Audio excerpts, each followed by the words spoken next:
minha gente, muito boa tarde. Boa tarde. Primeiro eu quero agradecer o convite da casa, em nome de Luciano, estendo a todos os trabalhadores desse local.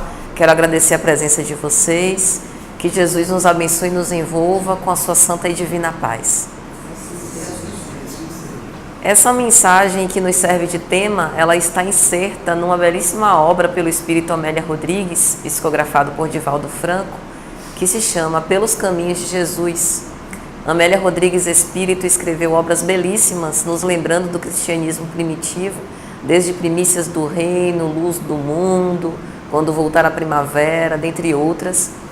E nesse capítulo em especial, ela sempre faz uma referência em relação ao Evangelho, com base em que história ela vai dar melhores detalhes, e aqui ela fala especialmente da negação de Pedro. E é interessante a figura de Pedro, porque Pedro foi uma coluna essencial para a igreja cristã primitiva. Era um homem rude ainda, embora fosse um espírito sensível, extremamente amoroso, mas que precisou ser burilado ao sabor das experiências, e no seu seio paternal ele acolheu não apenas os seus irmãos, igualmente apóstolos, mas os algozes, os judeus convertidos ao cristianismo que bateram a porta da casa do caminho, o próprio Saulo de Tarso após a sua conversão, leprosos, velhos, crianças, desvalidos, que não tinham onde cair vivos nem mortos. E ele abriu as portas da casa do caminho para os acolher. E é interessante essa história porque essa é uma história em relação à qual nós também podemos nos encaixar, porque nós também não somos perfeitos como Pedro não era. E o Cristo acredita no nosso potencial de perfeição. É por isso que o Cristo veio. O Cristo veio não num esforço que não iria dar em nada, mas ele veio como um profundo investidor em nós, que somos esses espíritos imortais. E se naquela época a maioria daqueles que tiveram contato com essa mensagem não compreenderam Cristo, inclusive pediram a sua crucificação, hoje ele ainda é muito incompreendido. Mas é ao longo dessas experiências e dessas reencarnações que a gente vai tocando e vai entendendo um pouco melhor essa proposta cósmica do Evangelho. Porque a nossa sociedade atual, ela vai na contramão daquilo que o Cristo apregoa. A nossa sociedade, ela faz a gente pensar que nós precisamos ser felizes a qualquer custo, mesmo que o custo seja a infelicidade do próximo. É uma sociedade individualista que morre de medo da solidão. Veja que paradoxo. Nós, assim, acabamos estabelecendo relacionamentos conturbados, em que a gente vai usando as pessoas, descartando. Quando uma determinada pessoa já não mais atende aos meus desejos, eu bloqueio, me afasto e escolho outra que passe a substituí-la. E não foi isso que Jesus ensinou. O que Jesus ensinou é que todos nós temos o nosso valor e que esse valor não é dado pela opinião externa de ninguém. Esse valor é um valor íntimo, incorruptível, que Deus reconhece e que nós precisamos reconhecer para, em sabendo o nosso valor, nos valorizarmos. É daí que parte o amor próprio. O amor próprio que essa sociedade nossa apregoa é o amor próprio individualista, em que eu busco tudo para mim e nada para os outros. Mas esse não é o amor próprio do Cristo. O amor próprio do Cristo é aquele que esquece de si mesmo e se doa, renuncia a favor do outro, mas faz isso buscando o melhor para si. É por isso que a demonstração do amor excelente de Jesus, ela nos é tão comovente, porque ele, fazendo ali a vontade do Pai, crescia ainda mais aos olhos de Deus. E é esse movimento que ele nos convida. E para que a gente possa pensar então sobre esse fortalecimento dos nossos amigos, talvez a primeira pergunta que nós nos faríamos seria o seguinte: se nem eu sou suficientemente forte, como é que eu posso fortalecer alguém? Não seria melhor que os anjos descessem do céu e fortalecêssemos a todos, e aí ficaríamos todos fortes e imbatíveis? Deus poderia fazer isso se Ele o quisesse, mas onde estaria o nosso mérito? Ele quer que nós consigamos progredir e evoluir pelo nosso esforço pessoal. Porque nem Jesus foi predileto de Deus. Ele passou pelos processos humanos que a nós é desconhecido, mas ele passou por todos e venceu a todos, sem nenhum tipo de predileção, porque soube sempre bem escolher. E essa é a grande beleza da proposta do Evangelho. Enquanto nós estamos aprendendo, nós vamos compartilhando o que já aprendemos, os nossos conhecimentos, com aqueles nossos irmãos de retaguarda. Nós vamos nos equipando de recursos e com o trabalho vamos crescendo e vamos ajudando aqueles que manquejam ao nosso redor, que ainda estão se debatendo, que ainda estão nas sombras. Mas essa tarefa não é tão simples e fácil como parece, porque aqueles que estão na retaguarda ainda conservam as suas ilusões, e desprender-se das ilusões é uma tarefa amarga, sofrida e difícil, que nem todo mundo ainda tem a coragem suficiente para se desvencilhar.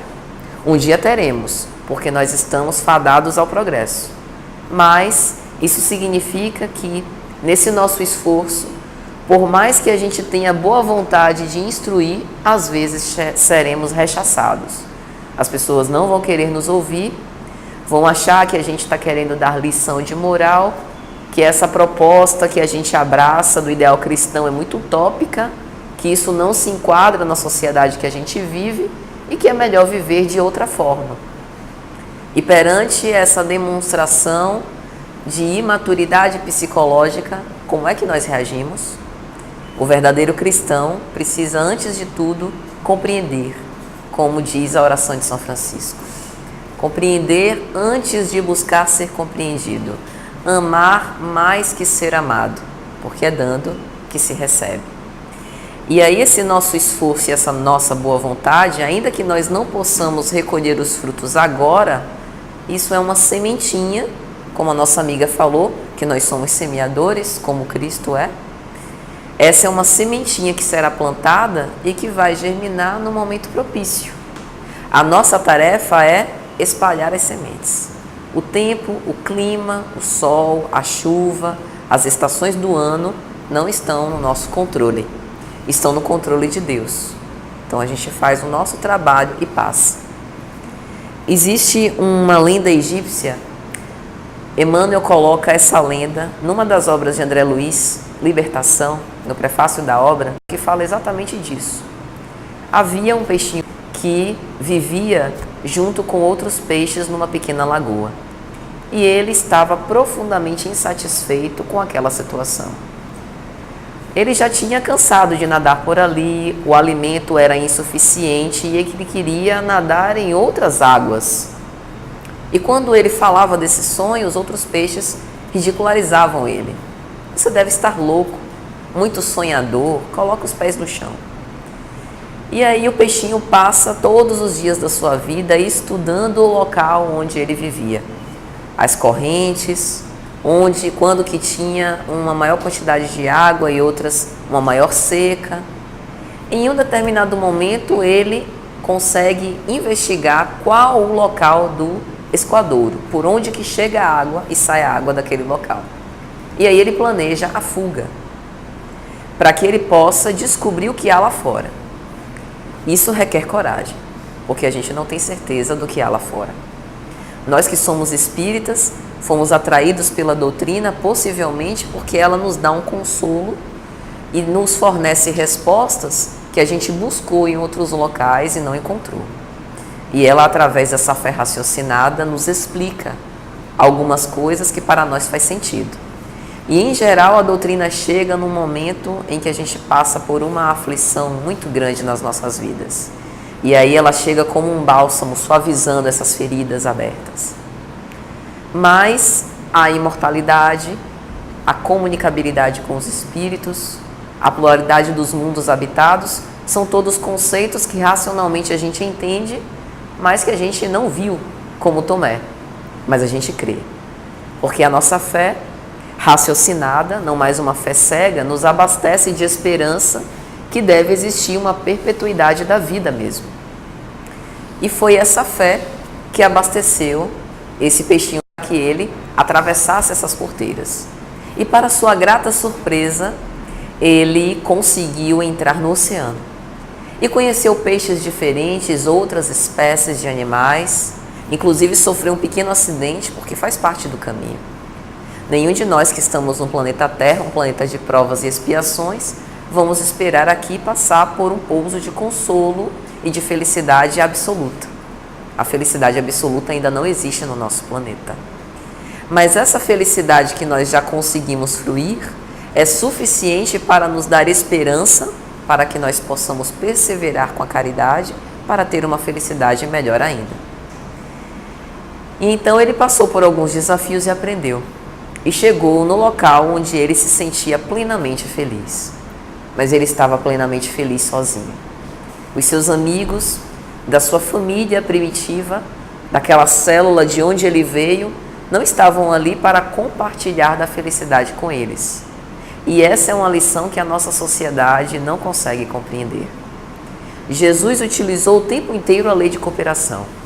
Quando ele convoca os seus discípulos, chama os apóstolos, faz o convite, segue-me, e se cerca daqueles homens simples que mais tarde irão propagandear a boa nova, levar à frente o seu evangelho. Quando os próprios discípulos se organizam para sair em duplas, 2 a 2, fazendo essas excursões de propaganda. Tudo na natureza, tudo na criação é cooperação. O próprio Deus, vai dizer André Luiz, na obra Evolução em Dois Mundos, utiliza os co-criadores, que são os anjos, os espíritos puros, que são os co-criadores com Deus na criação dos mundos. Se nem Deus dispensa essas mãos laboriosas que querem ajudá-lo para a construção dessas belezas que nós temos, por que nós dispensaríamos o convívio com os nossos semelhantes? É por isso que nós precisamos uns dos outros. Precisamos, para poder progredir moralmente. Nenhum de nós poderá progredir sozinhos, porque eu não posso exercitar a paciência se eu conviver apenas comigo. Não posso exercitar a caridade e assim por diante.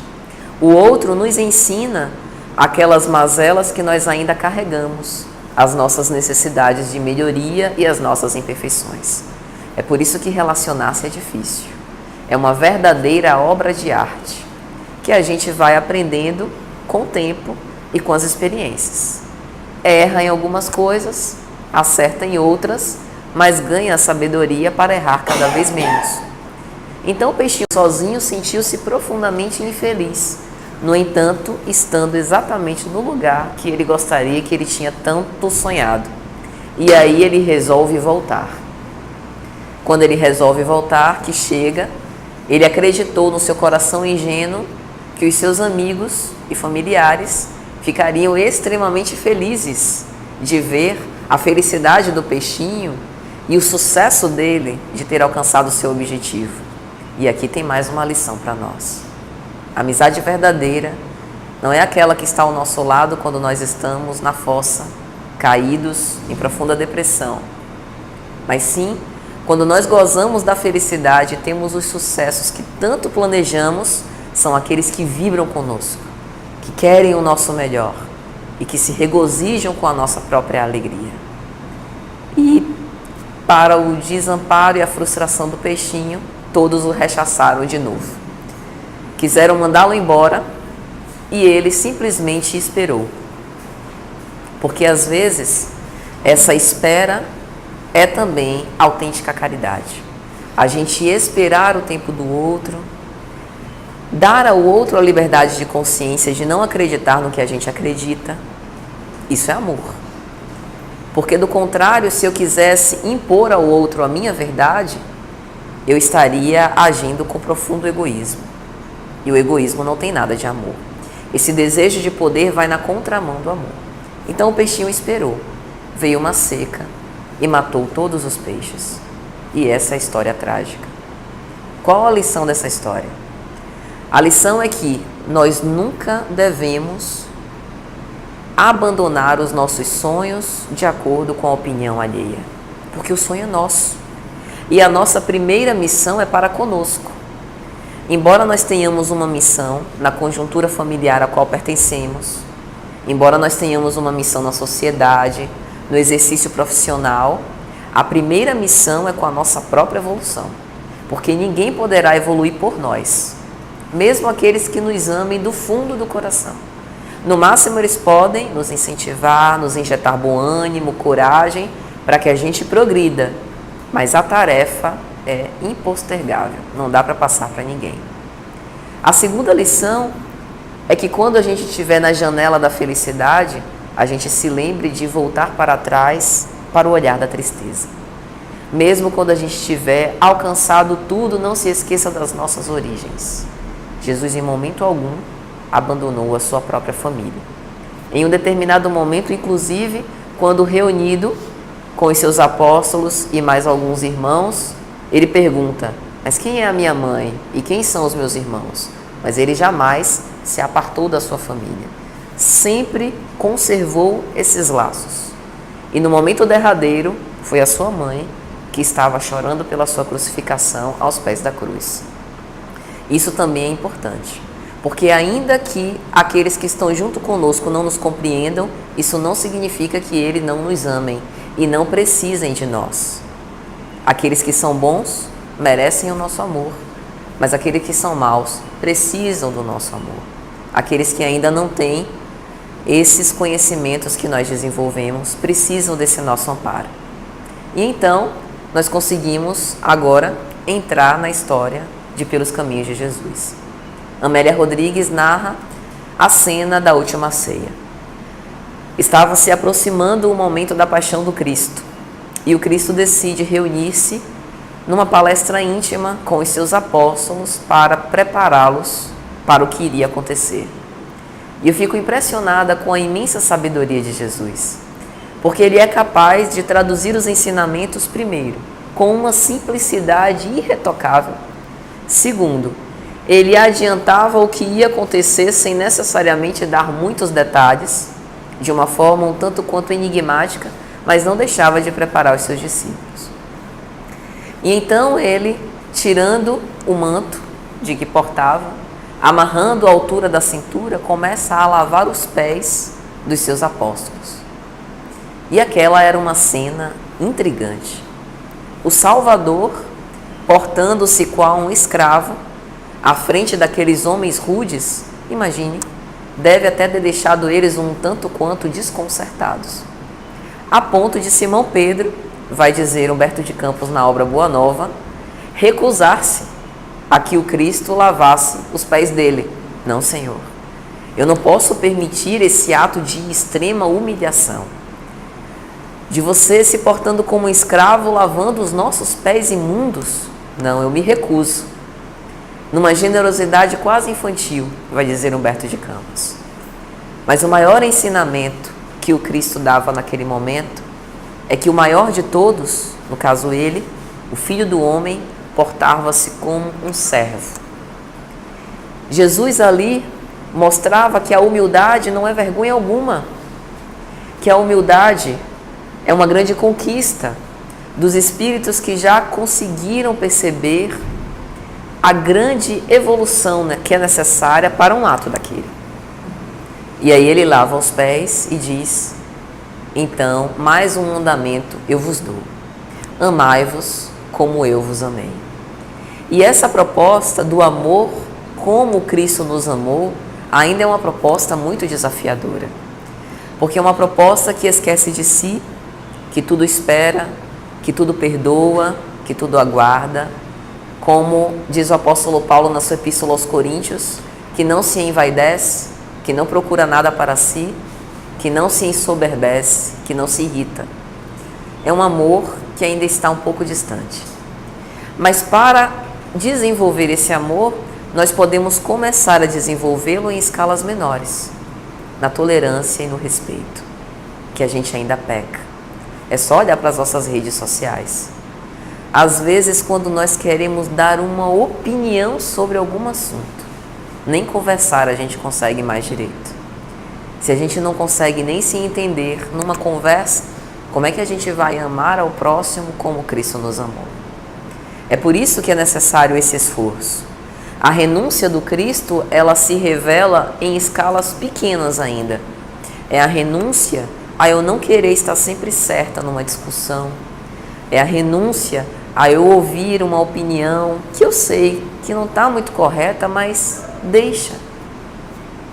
Não é deixar o outro na ignorância, mas se você expressa, instrui e o outro ainda não tem condições de acolher, deixa o tempo. Isso é amor. Veja que o amor ele tem diversas nuances e por isso a reencarnação. A gente vai reencarnando em diversos papéis e vai experimentando doses e formas diferentes desse amor. Mas voltando à nossa cena da última ceia, tem um momento quando o Cristo diz assim a Simão: Simão, eis que Satanás vos pediu para vos peneirar como trigo, mas eu roguei por ti para que a tua fé não desfaleça. E tu, quando te converteres, fortalece os teus irmãos. Vamos entender, tentar pelo menos entender a profundidade dessas palavras. Primeiro, nós sabemos que a figura de Satanás não é necessariamente personificada num ser. A gente tem essa discussão na obra O Céu e o Inferno por Allan Kardec. Então, talvez o Satanás aqui dessa menção, dessa mensagem, esteja relacionado com as imperfeições que nós ainda carregamos, com as nossas mazelas morais, as nossas impurezas. E aí Jesus coloca uma figura para ficar mais fácil da gente entender, quando ele diz: Satanás vos pediu para vos peneirar como trigo. Naquela época, a gente fazia a lavoura, plantava trigo, ao colher, vinham os grãos do trigo. E aí esses grãos do trigo tinham aquele envoltório, aquela casca. E era comum que a gente lançasse o trigo com a casca, com os ramos, sobre uma peneira, sacudisse, jogasse para cima, até que fosse peneirado a farinha do trigo mesmo. E depois aquilo dali ia ser tratado. Veja que analogia perfeita com o processo evolutivo do espírito. Nós também temos as nossas cascas misturadas com as nossas virtudes. Temos conquistas, mas ainda temos as nossas imperfeições difíceis de nos deslindar. E aí o processo depurador da reencarnação vai nos colocando em diversas experiências em que a gente tem a oportunidade de escolher melhor, se no passado nós fizemos escolhas mal sucedidas. Esse é o processo depurador. Então, quando Jesus diz isso a Pedro, é como se, em outras palavras, ele estivesse dizendo: eu sei que você é imperfeito.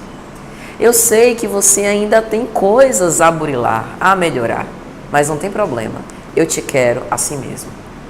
E isso é extremamente consolador. Porque saber que Deus, que reconhece as nossas faltas e as nossas imperfeições, porque a gente não consegue estabelecer máscaras para Deus, nós estamos desnudos perante Ele. E mesmo Ele nos conhecendo intimamente, sabendo que Ele jamais deixou de nos amar, nem nunca deixará, que esse amor é eterno, isso nos dá muita força para continuar adiante. E aí Jesus, dizendo isso, continua: mas eu roguei por ti, para que a tua fé não desfaleça. Aqui ele está dando uma dica. É simples.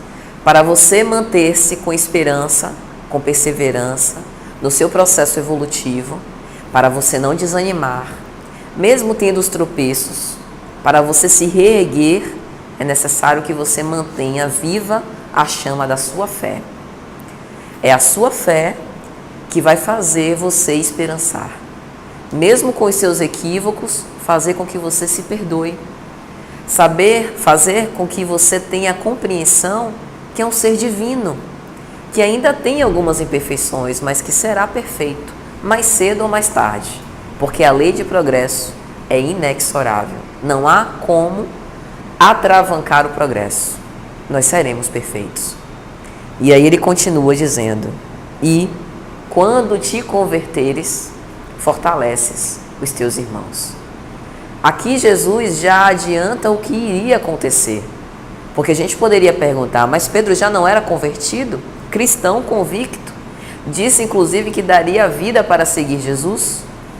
Quando Jesus o chama à beira do mar do Tiberíades, vem Pedro, e eu te farei pescador de homens. Ele larga a rede e as tarrafas e segue-o. Como que Pedro não era convertido? É porque essa conversão precisa de envolvimento. Mas um envolvimento completo. Um envolvimento tomado às últimas circunstâncias. Um envolvimento que supera os nossos medos, os nossos receios de fracasso. Porque às vezes a gente compreende esse ideal cristão e quer viver, mas às vezes a gente acha que não consegue. A gente subestima as nossas capacidades.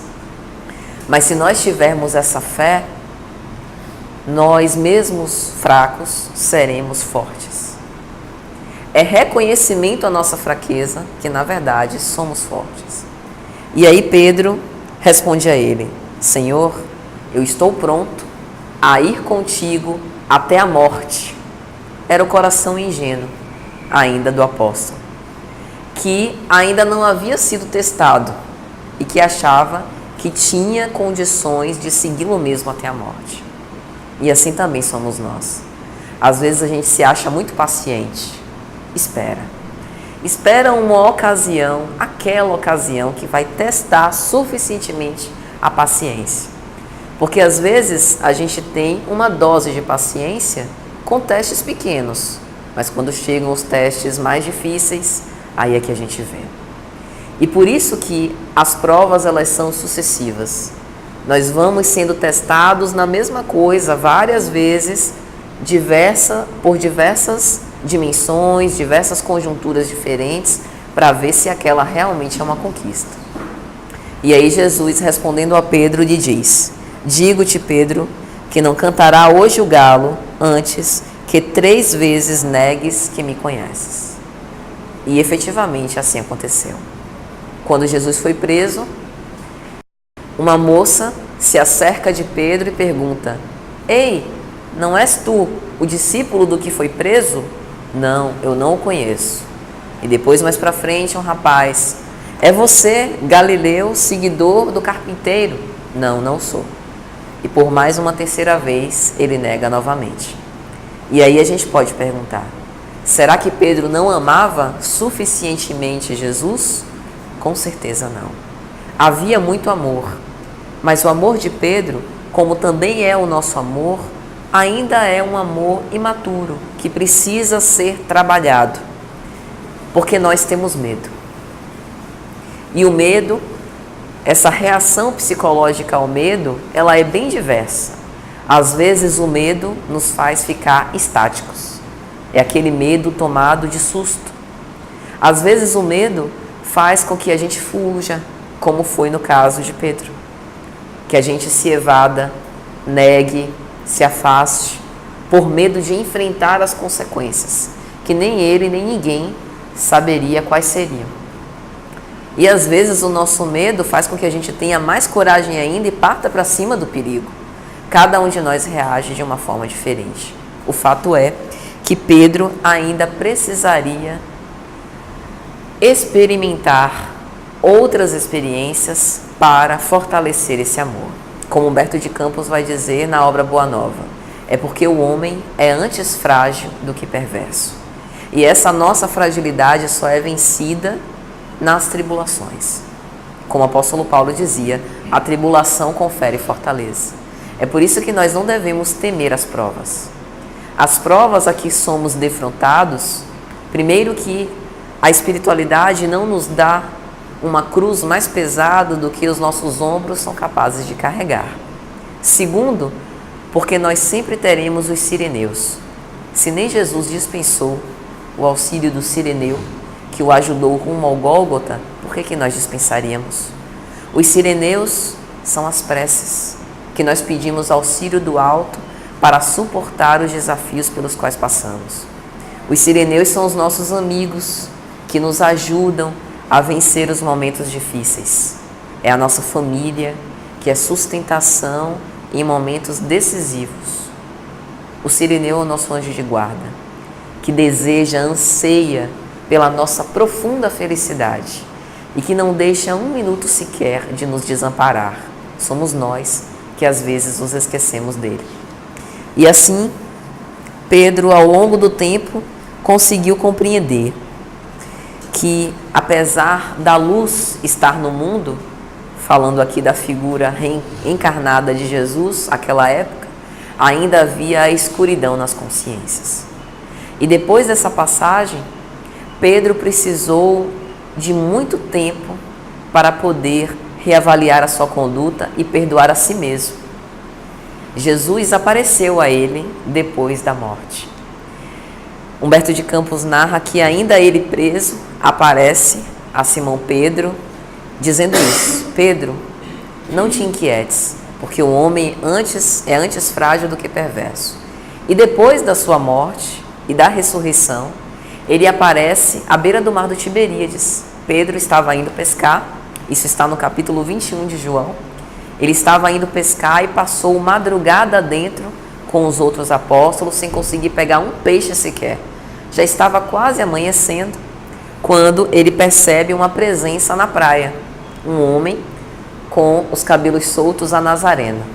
João, que estava junto de Pedro, já adivinhava que possivelmente era ali o Messias em mais uma aparição. E aí Jesus, de lá da margem, ainda sem Pedro o reconhecer, diz: Pedro, pescou peixe? Não, hoje o mar não está para peixe, pois lança a rede à direita do barco.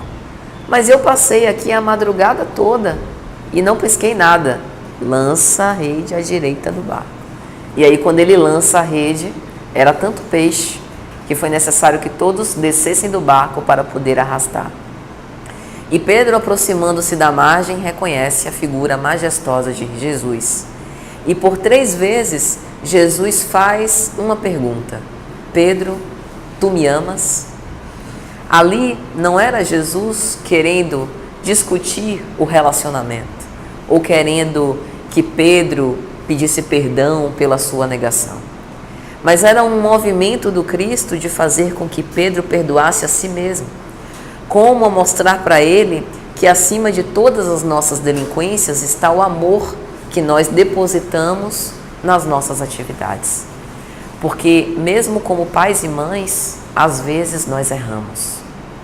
Erramos por querer proteger demais, erramos por querer o melhor para os nossos filhos e não saber direito qual é esse melhor. De diversas formas, cobrindo os nossos filhos de cuidado e às vezes dando excesso de ternura. Mas a gente só vai aprendendo com a prática, porque os pais e as mães, ou melhor, os filhos não vieram com manual de instruções. E são com as nossas experiências, com aquilo que nós acreditamos, que a gente vai criando os filhos e dando a eles o que é de melhor. Mas o mais importante é o nosso esforço de boa vontade para fazer o melhor. Porque quando nós estamos imbuídos de fazer o bem, nós recebemos reforço do alto. Existem diversos espíritos que se acercam de nós, que são emissários do nosso Messias, que querem nos ajudar. Assim como há falanges de espíritos que, para aqueles que ainda se demoram na treva, com pensamentos negativos, com pensamentos criminosos, também recebem esse reforço, porque nós somos essas antenas e vibramos juntos na mesma sintonia psíquica.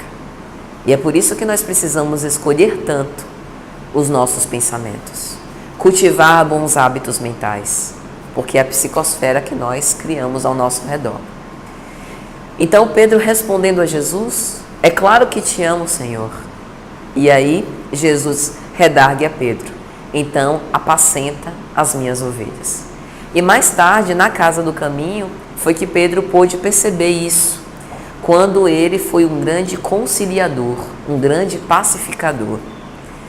Na obra Paulo e Estevão pelo Espírito Emmanuel, tem um momento que quase há uma cisão na célula cristã primitiva, quando há uma briga de Tiago, que ainda tentava fazer com que dentro da igreja cristã se seguisse algumas práticas judaicas, era a favor da circuncisão dos gentios E Paulo achava isso uma tremenda perda de tempo, achava um absurdo.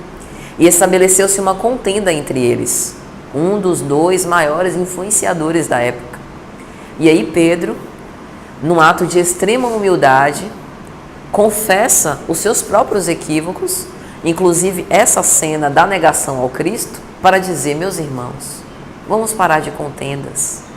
Eu estou aqui confessando os meus delitos, que na hora, no momento azado, não pude seguir o Mestre e o neguei, então eu não tenho condições de ser juiz de ninguém. E aquele ato de humildade desfez aquela contenda e a paz se restabeleceu. Então Pedro soube ao longo do tempo domar essa sua índole, que já era extremamente amoroso, mas era um tanto quanto intempestivo, impulsivo. E isso também é um recado importante para a gente. Porque às vezes a gente tem tanta vontade de fazer uma determinada coisa que a gente nem percebe e está prejudicando os outros. Com a nossa vontade em demasia, com o nosso excesso de iniciativa. Principalmente dentro das casas espíritas. Às vezes a gente tem a nossa tarefa, o nosso irmão tem outra tarefa e pelo excesso de iniciativa a gente quer tomar conta de tudo e não deixa mais tarefa para ninguém. Há tarefa para todos. Espaço e trabalho para todos. E em relação à impulsividade, também pensar que as relações elas são cultivadas como plantas. Então às vezes a gente não está num dia bom, aí chega aquela pessoa que exige mais da nossa paciência, digamos assim, e naquele dia em especial ela resolve caprichar com a prova, e aí chega do nosso lado e às vezes a gente fala algo que não queria, mas escapole. Então, esse domar os impulsos é nessas horas. Nesses momentos críticos, naquele dia que a gente não está bem, a gente pensar mais sobre o que a gente vai falar antes que aquilo saia da nossa boca. Que a boca fala do que está cheio o coração. E se a gente quer purificar o nosso coração, a gente precisa fazer esse trabalho, que é um trabalho difícil, mas é um trabalho que vai nos fazer levar a essa perfeição moral que nós todos precisamos. Então, é sobre isso que Amélia fala nessa bonita mensagem. E tem um trecho em especial que ela vai dizer assim: ainda hoje prossegue-se negando Cristo, apesar de o citar, aparentando fidelidade. E eu fiquei perplexa com isso, por conta da verdade que tem nessas palavras.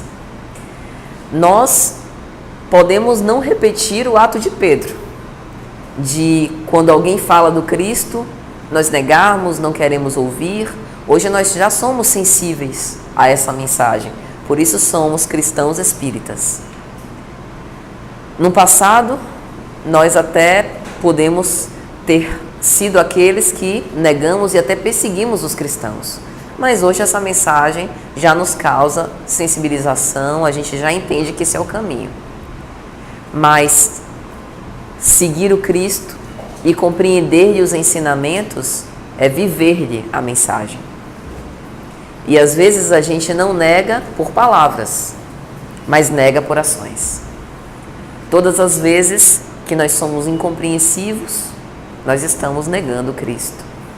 Que nós somos coléricos, agressivos com os nossos irmãos, que nós queremos reagir ao tapa que nos é dado. E aí quando a gente lembra do Sermão da Montanha, a gente lembra desses ensinamentos de convivência. Porque no Sermão da Montanha, Jesus concentra os ensinamentos para a gente bem conviver. Se alguém te bater em uma face, dá-lhe também a outra. Se fores levar uma oferenda para o altar e tiveres algum adversário, deixa ali a oferenda e reconcilia-te com o teu adversário, enquanto estás a caminho.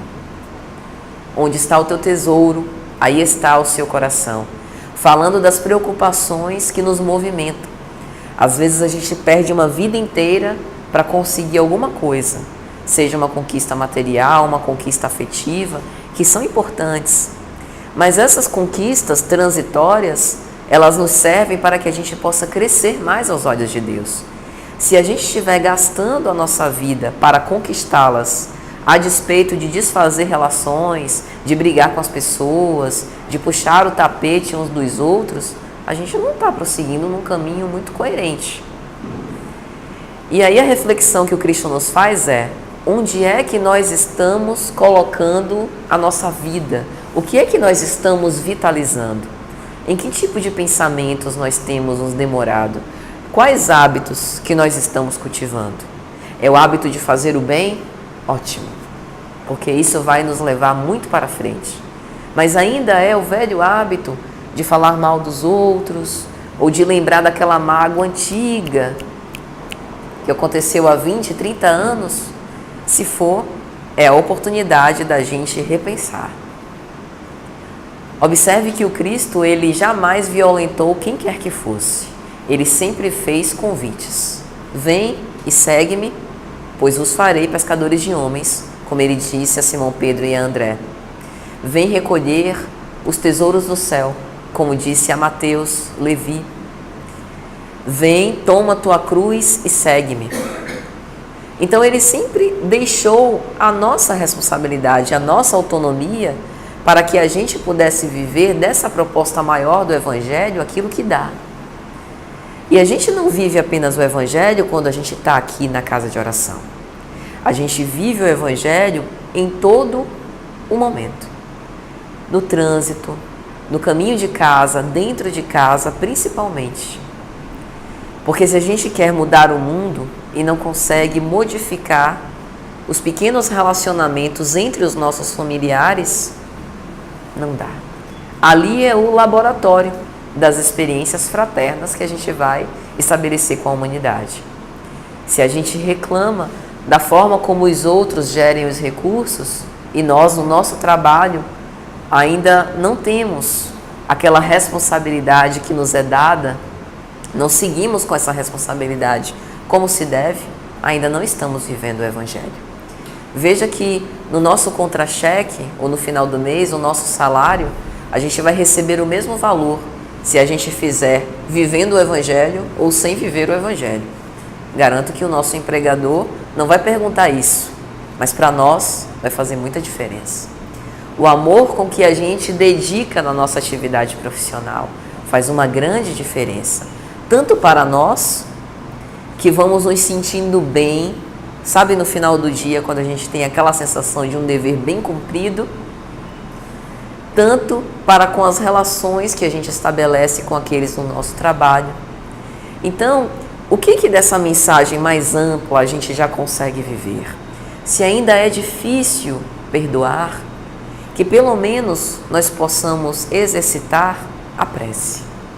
Porque a oração para aqueles que eu acho que me fizeram mal, ou que efetivamente fizeram, vai diluindo essa rejeição, essa falta de afinidade que nós temos. Aquilo que as palavras não são capazes de alcançar, a oração alcança. Os locais mais obscuros, ela sempre chega lá. Se a gente ainda não consegue esse perdão, que a gente pelo menos trate uns aos outros bem, ser simpático, cordial, afetuoso, vai fazendo com que as relações ganhem um tempero. E o Cristo também disse isso pra gente no Sermão da Montanha. Sois o sal da terra. A forma como a gente procede vai temperando as nossas relações, muito amargas ou doces. A gente é quem vai dar essa dose. Então, quando a Amélia diz isso, ela nos causa uma reflexão.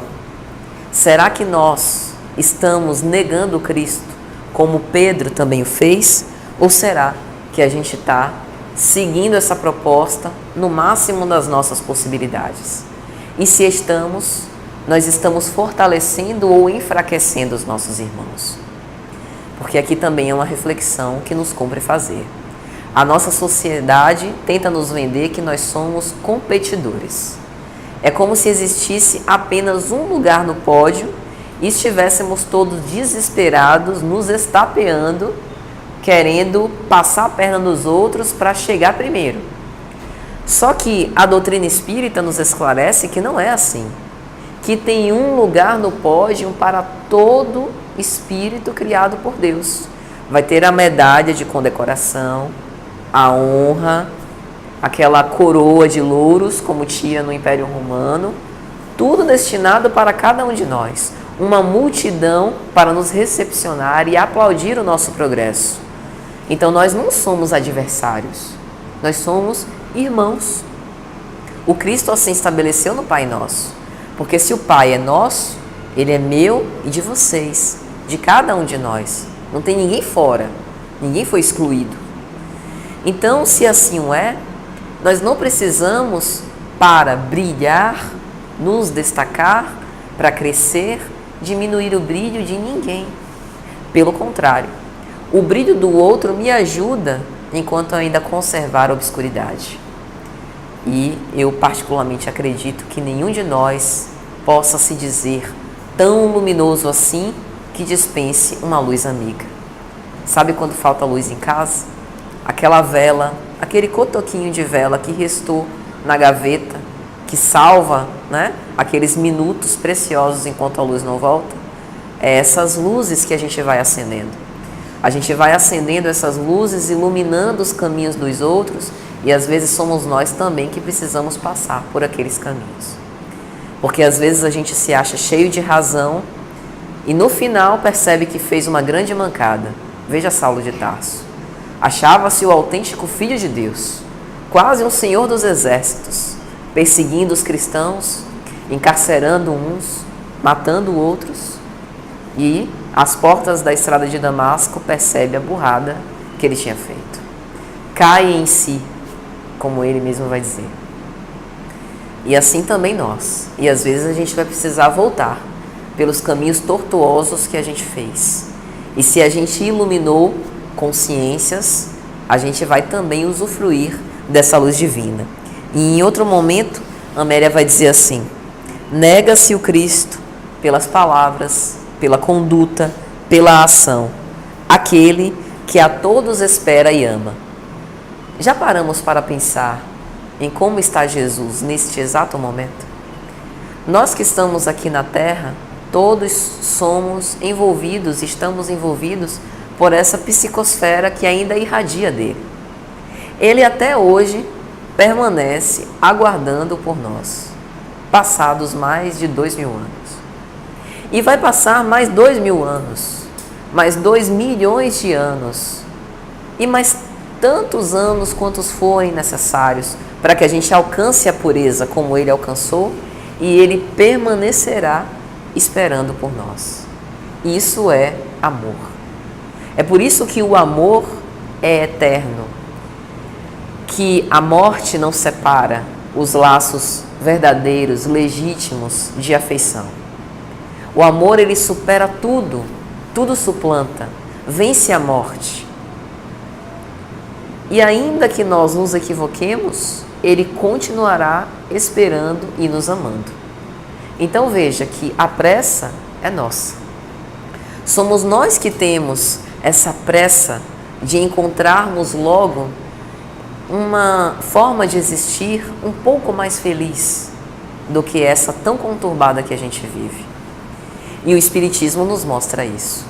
Quando Kardec analisa em o Evangelho segundo o Espiritismo, há muitas moradas na casa de meu pai, ele fala sobre os vários mundos, que são essas estações onde nós vamos tendo as experiências. Por ora, é este planeta que deve nos abrigar, um planeta de provas e expiações, porque é esse tipo de experiências de que ainda precisamos. Mas nós evoluiremos e habitaremos, com fé em Deus, planetas superiores, mundos superiores, com existências mais amenas. Nesse nosso planeta o mal ainda predomina, mas há aqueles onde o bem predomina. Há os mundos celestes, habitados apenas por espíritos puros. Então, para que nós possamos alcançar, mesmo que a lei de progresso seja uma marcha inexorável, se nós tivermos a boa vontade de fazer o bem e tornar o bem um hábito, nós aceleraremos esse processo. Então é melhor para cada um de nós. Mas, quando o desânimo se acercar, o que é que a gente faz? Porque como nós ainda não somos puros, ainda estamos imperfeitos, às vezes a gente cansa de sempre fazer o bem e sempre ser rechaçado, de sempre ser incompreendido. E aí nesses momentos em que quase a gente não tem força, mas precisa fortalecer os nossos irmãos, a gente pode se recordar do diálogo que Abigail teve com Paulo de Tarso, que está na obra Paulo e Estevão. Quando Paulo pergunta a ela, o que eu posso fazer para compreender os desígnios de Deus ao meu respeito? Ama, Paulo. Ama. Porque amando, a gente vai fazer exatamente o que Deus planejou para nós. E ele faz uma segunda pergunta. O que eu faço para esforçar-me ao máximo? Trabalha. E esse trabalho não é exatamente o nosso trabalho profissional, mas trabalhar o nosso mundo íntimo, as imperfeições que a gente reconhece, mas que às vezes a gente quer colocar debaixo do tapete, fingindo que ninguém está vendo. Faz parte do nosso processo ir nos transformando. Essa transformação é dolorosa, dá trabalho, mas é um trabalho que nós precisamos enfrentar com coragem. E tem uma pergunta que ele faz que é sobre o desânimo. O que eu faço quando o desânimo se acercar de mim? Quando eu me sentir sozinho e incompreendido, sem ninguém que possa me dar uma força? Espera. Espera, não numa atitude passiva, de deixar as coisas acontecerem, de torcer para que o mundo pegue fogo para eu comer peixe frito. Uma espera paciente, resignada, que continua trabalhando por dias melhores. E por fim ele pergunta, e quando a indiferença dos homens se acercar de mim? Quando eles me perseguirem, o que é que eu faço? Perdoa. Porque o Cristo na cruz sequer se ofendeu, nem precisou perdoar a humanidade. Exorta a lei divina que a nossa recapitulação perante a lei de causa e efeito fosse atenuada, que os nossos débitos fossem atenuados, alegando a nossa ignorância. Se nem Ele, que foi o Salvador, que veio por excelente amor, não se constrangeu, nem se magoou com as nossas imperfeições, qual o direito que nós temos de nos magoar com as imperfeições dos outros, quando nós também carregamos tantas? Porque às vezes a gente pensa na mágoa que nos fizeram, mas esquece da mágoa que nós provocamos. Na convivência, invariavelmente, nós vamos magoar alguém, mesmo que a gente não queira, porque a gente não conhece as resistências do outro, a suscetibilização. Às vezes, algo que não me ofenderia, ofende o outro. E esse grau de sensibilidade que a gente vai desenvolvendo é só aos poucos. E nesse caminho, a gente já magoou muita gente. E como a gente pede no Pai Nosso, perdoai as minhas ofensas, assim como nós temos perdoado a quem nos tem ofendido. Então nós precisamos fazer a nossa contraparte, perdoar aquele que nos ofende, para ter também as nossas ofensas perdoadas. E assim, meus amigos, Amélia Rodrigues vai dizendo isso, que é através dessas experiências e da renúncia que a gente faz em prol dessa proposta maior, que a gente vai convivendo de uma forma mais harmoniosa com os nossos semelhantes, fortalecendo os nossos amigos naquilo que a gente já consegue fazer, naquilo que já são as nossas conquistas. Se o outro ainda é agressivo, eu posso tolerar temporariamente esse desbalanço emocional, entendendo que, coitado, ele é o primeiro que sofre em ser colérico. Porque qual é a pessoa que vive bem sendo agressiva e violenta com os outros? Isso não é uma apologia para que nós permaneçamos em relações que não sejam saudáveis emocionalmente. Mas isso é um convite para que a gente tente perseverar e não desistir dos outros. Porque às vezes a gente desiste rápido demais das pessoas. E aí a gente tem que tomar cuidado, porque a nossa sociedade, como disse no início, é que preconiza isso, que as pessoas são descartáveis. Nenhum de nós nasce na família ao acaso. Deus não erra de endereço. E a sociedade chega ao ponto de dizer que se nós temos familiares tóxicos, nós devemos nos desvencilhar deles. Nós fazemos parte de um tronco. A gente sabe que o nosso parentesco corporal nem sempre reflete o parentesco espiritual. Mas aqueles com os quais eu convivo mais diretamente, mais intimamente, podem me ajudar muito a crescer, se eu souber extrair dali as preciosas lições que eles têm a me ensinar. A obediência, a resignação, a paciência, o amor.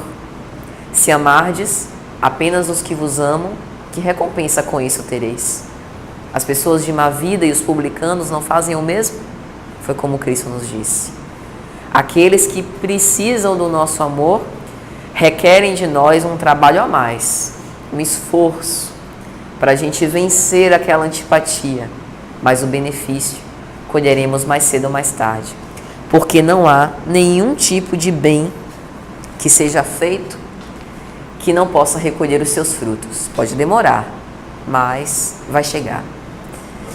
E tem também uma epístola de Paulo aos Gálatas, quando ele fala isso do fortalecimento uns aos outros.